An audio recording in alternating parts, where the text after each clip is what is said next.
আসসালামু আলাইকুম, কেমন আছেন সবাই? আমার লার্ন ওরাকল চ্যানেলের পক্ষ থেকে আজকে আমি আপনাদের জন্য ওরাকল অ্যাপেক্সের আরেকটা ভিডিও নিয়ে হাজির হচ্ছি। সো আজকের লাস্ট টিউটোরিয়ালে আমরা যেটা দেখেছিলাম, আমরা জাস্ট ওখানের পর থেকে আমরা আরেকটা নতুন টেমপ্লেট নিয়ে আমরা কন্টিনিউ করব। তো গত টিউটোরিয়াল আমরা দেখেছিলাম একটা ফর্ম ডেভেলপ করে কীভাবে ওই ফর্মের মধ্যে দিয়ে আমরা ডাটা এন্ট্রি করতে পারি এবং ডাটা এন্ট্রির সাথে আমরা ওই ফর্মটাকে কীভাবে মডিফাই করতে পারি, লিস্ট ভিউ, টেক্সট আইটেম, তারপর পপ আপ লব এবং ডেট ফিল্ড নিয়ে আমরা কাজ করেছি। তো আজকে আমরা সেমভাবে একটা টেমপ্লেট দেখেছি, আজকে আমরা একইভাবে আমরা একটা টেমপ্লেট দেখব। তো সেই টেমপ্লেটটা হচ্ছে একটু ডিফারেন্ট ওয়েতে, এটা একটা ফর্ম হবে, ইভেন এটার সাথে একটা রিপোর্ট থাকবে, কিন্তু একটু ডিফারেন্ট হবে। ওকে, আমরা এখন শুরু করে দিচ্ছি। আর আপনারা অবশ্যই আমার চ্যানেলটাকে সাবস্ক্রাইব করবেন, আর পিছনে আগের ভিডিওগুলো কেমন লাগছে অবশ্যই আমাকে কমেন্টসে জানাতে ভুলবেন না। তো শুরু করা যাক। হ্যাঁ, আমি ক্রিয়েট পেজে আবার ক্লিক করছি। দেখেন এখান থেকে আমি আবার ফর্মে চলে যাচ্ছি। ফর্মে যে আমি রিপোর্ট উইথ লিস্ট ভিউ এই টেমপ্লেটটা সিলেক্ট করছি। রিপোর্ট উইথ লিস্ট ভিউ টেমপ্লেটে অনেক সুবিধা আছে। আপনার যদি এই কোনো একটা রিমোট ডাটাবেজ থেকে যদি আপনারা কোনো রিমোট ডাটাবেজে কোনো টেবিলকে যদি আপনারা ভিউ হিসাবে ইউজ করে আপনারা কোনো সফটওয়্যার ডেভেলপ করতে চান, সেক্ষেত্রে এই টেমপ্লেটটার আসলে কোনো জুরি নাই আর কি। আপনারা ম্যানুয়ালি এটা ডেভেলপ করতে পারেন। আমি আপনাদেরকে এখন উইজার্ড থেকে দেখাচ্ছি, পরবর্তীতে আপনারা যদি আমাকে কমেন্ট বক্সে জানান আমি আপনাদের ম্যানুয়ালিও জিনিসটা করে দেখাতে পারবো। ওকে, তো আমরা স্টার্ট করে দিচ্ছি। প্রথমে এখানে একটা রিপোর্টের নাম চাচ্ছে, তো আমি এখানে সাপোজ আমি আমার সেম টেবিলটার উপর আপনাদের দেখাবো। তো আমি এটার নাম দিচ্ছি অল ইউজার রিপোর্টের নামটা, আর এটা হচ্ছে সেম অ্যাড ইউজার, আমরা আগের ফর্মে যেরকম করেছি ওই জিনিসটাই আমরা এখান থেকে করব। নেক্সট দিচ্ছি। এখন দেখেন আমি ক্রিয়েট নেভিগেশন মেনু এন্ট্রি দিচ্ছি। আমি এখান থেকে ও বাইরে থাকুক, হ্যাঁ, আমি এটাকে হোমের আন্ডারে রাখবো না, আমার সাব মেনু হবে না, মেইন মেনুতে আমি অল ইউজার না দিয়ে আমি এটার নাম দিচ্ছি অ্যাড নিউ ইউজার। ওকে, এটা হচ্ছে আমার মেনুতে, আপনি ক্লিক করলে দেখতে পাবেন এখানে। আমি নেক্সট দিচ্ছি। নেক্সট দেওয়ার পর দেখেন আমার টেবিল অর ভিউ নেম বলতেছে, তো আমি কোন টেবিল ভিউ নিব সেটা আমি দেখাতে পারি। অথবা আরেকটা জিনিস আপনারা দেখতে পারেন যে আমি দেখেন এই যে টেবিল ভিউটা, কোন টেবিল ভিউটা আমি দেখাতে পাচ্ছি আপনাদের। আমি পার্সোনাল ইনফো টেবিলটাই সিলেক্ট করলাম। আমি এখান থেকে নেক্সট দিচ্ছি। নেক্সট দেওয়ার পরে দেখেন এখানে manage by database row ID, আমি প্রাইমারি কি সিলেক্ট করছি না। ওকে, দেন হচ্ছে আমি এখান থেকে এদেরকে সবগুলো কলামকে আমি দেখাতে চাচ্ছি। ওকে, আমি ক্রিয়েট দিচ্ছি। ক্রিয়েট দেওয়ার সাথে সাথে দেখেন আমার এখানে একটা টেমপ্লেট সহ একটা ফর্ম তৈরি হয়ে গেল, এটাতে একটা রিপোর্টও আছে। সো আমি রান করছি, দেখেন এটা কেমন দেখাচ্ছে। তো আপনারা বলতে পারেন ভাই এটা কীভাবে কী করবো, কাস্টমাইজ করবো কীভাবে, বা কীভাবে ডাটা এন্ট্রি, কিছুই তো দেখা যায় না। সো এখানে আমাদের একটু কিছু টেকনিক আছে। আমি এই ভিডিওটাকে লেংদি হতে দিব না, আমি দুইটা স্টেপে এই ভিডিওটা কমপ্লিট করব। সো আমার এখন কত মিনিট চলছে, 2 মিনিট সামথিং। সো আমরা কন্টিনিউ করি। দেখেন আমি এখানে কিছু কাজ কমানোর জন্য আমি অলরেডি ভিডিওটা আরেকবার বানিয়েছিলাম, কিন্তু আমার রেকর্ডার প্রবলেমের কারণে আমার ভিডিওটা ডিলিট হয়ে গেছে। তো যাই হোক, আমি আবার স্টার্ট করে দেখাচ্ছি আপনাদের। আমি পেজ এখানে যাচ্ছি। তো দেন আমি এখান থেকে দেখেন আমি কোয়েরি এখানে লিখে রেখেছি। হ্যাঁ, কন্ট্রোল সি, এটা এই কোয়েরিটা আমি কপি করলাম।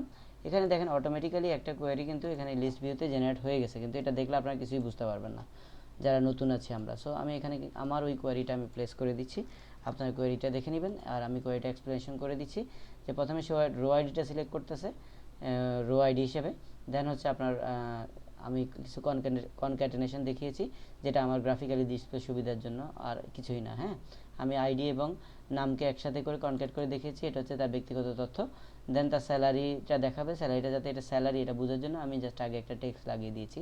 এছাড়া বাকি সবগুলো কলামে অ্যাজ ইউজুয়াল ডাটাবেজে ওই টেবিলে যে ফিল্ডগুলো আছে, কলামগুলো আছে, সেগুলো আমি দেখিয়েছি। ওকে, দেন হচ্ছে এখন আমি এটাকে রান করব। আমার এটা ভ্যালিডেশন সাকসেসফুল, বাট এখানে আমাকে একটা ইরর দিচ্ছে। এই যে এই ইররটা কী জিনিস, হ্যাঁ, এর আগে আমি একটু লিস্ট ভিউটার নামটা চেঞ্জ করে নিই। এটার নাম হবে অ্যাড অবলিক আপডেট ইউজার্স, আর ইউজার্স বা পার্সোনাল ইনফো। ওকে, পার্স ইনফো, ব্যক্তিগত তথ্যকে অ্যাড বা আপডেট করা যাবে এর মাধ্যমে।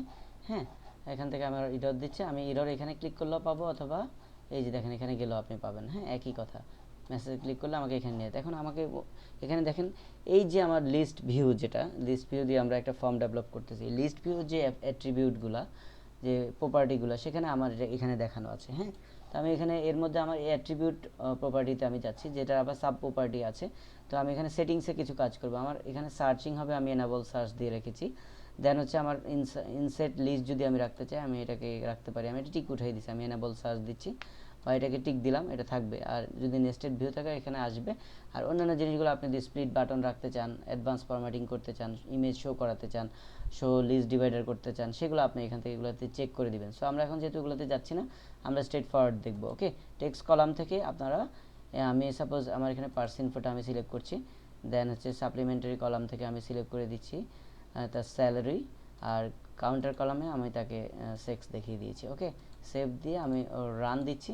দেন এখন দেখেন লেটস সি, এখন হচ্ছে আমাদের কিন্তু পুরা স্ট্রাকচারটাই আমার সাদা কালো থেকে একটু মোটামুটি ডাটা আসছে, মোটামুটি ভালো দেখাচ্ছে। হ্যাঁ, তো এখানে দেখেন আমরা যে তথ্যগুলো যে আমরা যেটা বুঝি, আর এখানে হচ্ছে আমার আইডিটা দেখাচ্ছে, আইডির সাথে তার নামটা আমি কনক্যাট করে একটা নাম দিয়েছি, সেটা দেখাচ্ছে ওই কলামের নাম পার্স ইনফো, ওইটা দেখাচ্ছে। আর দেন এর নিচে আমাকে স্যালারিটা দেখাচ্ছে, যেটা আমি কনক্যাটেনেশনে দেখিয়েছিলাম। আর এখানে হচ্ছে তার সেক্স যে ডাটাবেসতে যে ফিল্ড আছে সেটা দেখাচ্ছে। এখন আপনারা একটা জিনিস একটু খেয়াল করবেন যে এখানে তো আমার যে ডাটা আছে, আমি নতুন ডাটা কীভাবে এন্ট্রি করব, এটা তো আমার এক্সিস্টিংটা দেখাচ্ছে। হ্যাঁ, এখানে হচ্ছে আপনি ক্রিয়েট বাটনে ক্লিক করবেন, দেন আপনার এখানে কিন্তু একটা নতুন ফর্ম চলে আসবে। সো ওই যে ওই ফর্মটার মতো আমি এটাকে পরবর্তী টিউটোরিয়ালে আমি সুন্দর করে মডিফাই করে চেক করে আপনাদেরকে ভালোভাবে দেখাবো, যাতে দেখতে লুক্রেটিভ লাগে, ডাটা নিতে সুবিধা হয়। এই আর তাছাড়া আপনি যখন এখানে যখন কোনো ডাটা দিবেন, দিয়ে যখন আপনি ক্রিয়েট দিবেন, দেন আপনার এখানে এটা নতুন ডাটা এন্ট্রি হয়ে যাবে। হ্যাঁ, তো আমি চাচ্ছি যে হ্যাঁ আমার এই ডাটাগুলো এন্ট্রি হবে, এন্ট্রি হওয়ার সাথে সাথে আমি সার্চ করেও দেখতে পারবো। তো দেখেন এখানে সার্চের একটা অপশন আছে, সেটাতে আপনি সাপোজ ধরেন আপনি আমি 3 দিচ্ছি, এখানে 3 দিয়ে আমি এন্টার দিচ্ছি, দেখেন নো ডাটা ফাউন্ড বলতেছে। এখন এই যে আপনি সার্চ করবেন, কি সার্চ করবেন এখানে, তাই না? তো এই যে সার্চিংয়ের জন্য আমি ওদের টেমপ্লেটের এই যে সার্চ বাটনটা এটা আমি ইউজ করব না। হ্যাঁ, তো আমি এখান থেকে চাচ্ছি যে আমি আমার মতো করে কাস্টম একটা লব তৈরি করব, সেই লবের মাধ্যমে আমি একটা আমার সার্চিংটা কন্টিনিউ করব। ওকে, তো সেটা করার জন্য আমরা এখন কি করতে হবে, আমাদেরকে এখানে ক্লিক করে আমি কুইক এডিটে এখানে চলে আসছি। দেখেন আমি এখান থেকে অ্যাট্রিবিউটসে যাচ্ছি, যে দেখেন এনেবল সার্চ বাটনটা আমি উঠিয়ে দিচ্ছি। সো আমি রান করছি, দেন আমার কিন্তু আর সার্চ বারটা নাই। ঠিক আছে, তো আমি এখন এখানে একটা সার্চ বার কাস্টম তৈরি করব, তৈরি করে আমার কোনো একটা আইডিকে সার্চ করে ওর ডাটাটা আমি মডিফিকেশন বা আপডেটেশন করব।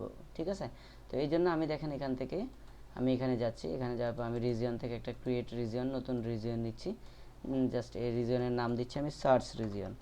ওকে, সার্চ রিজিয়ন, সার্চ রিজিয়নটা হচ্ছে আমার স্ট্যাটিক থাকবে, আর এর এগেনস্টে আমি একটা আইটেম দিচ্ছি, ক্রিয়েট পেজ আইটেম, এটাকে আমি ধরেন আইটেম আমার এটাকে হচ্ছে আইডি নাম দিচ্ছি আমি।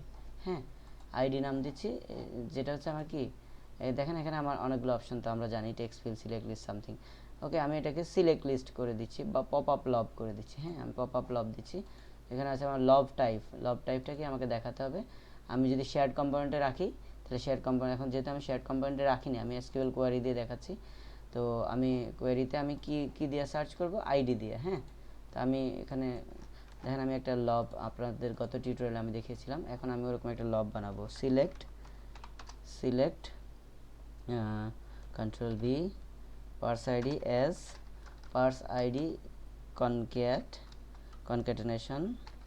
ওকে, আমি কনক্যাটেনেশন করে পার্সোনাল আইডির সাথে যাতে বেশি হিউম্যান রিডেবল হয়, যে আমি কার আইডিটা সার্চ করছি, সেই জন্য আমি তার এখানে একটু তার নামটাও দেখিয়ে দিব। হ্যাঁ, আমি তার পার্সোনালের নামটাও আমি দেখিয়ে দিচ্ছি।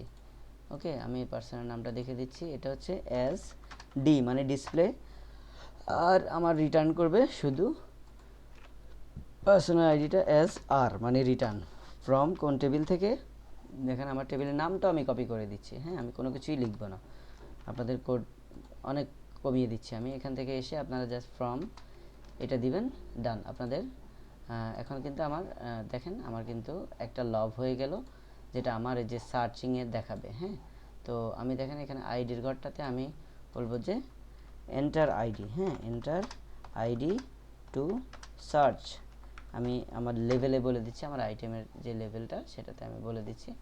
এখন আমি এটাকে পরে আপনারা রানিং ক্যাপিটাল ঠিক করে নেবেন। হ্যাঁ, দেখেন এখানে দেখেন এন্টার আইডি টু সার্চ আমাকে বলছে, তো আমি এরকম চাচ্ছি না, এত মোটা সোটা চাচ্ছি না, আমি এটার টেমপ্লেটটা চেঞ্জ করে দিচ্ছি। এটা হচ্ছে আমার অপশনাল ফ্লোটিং না হয় আমি এটাকে রিকোয়ার্ড করে দিচ্ছি। হ্যাঁ, এটাতে আমাকে ডাটা দিতেই হবে, তো আমি রিকোয়ার্ড দিয়ে আমি রান দিচ্ছি। দেখেন আমার কিন্তু সে এখানে ছোট্ট করে আমাকে করে দিচ্ছে। দেখেন এখানে আমি ক্লিক করলে আমাকে দেখাচ্ছে যে কোন আইডিটা আপনি দেখবেন।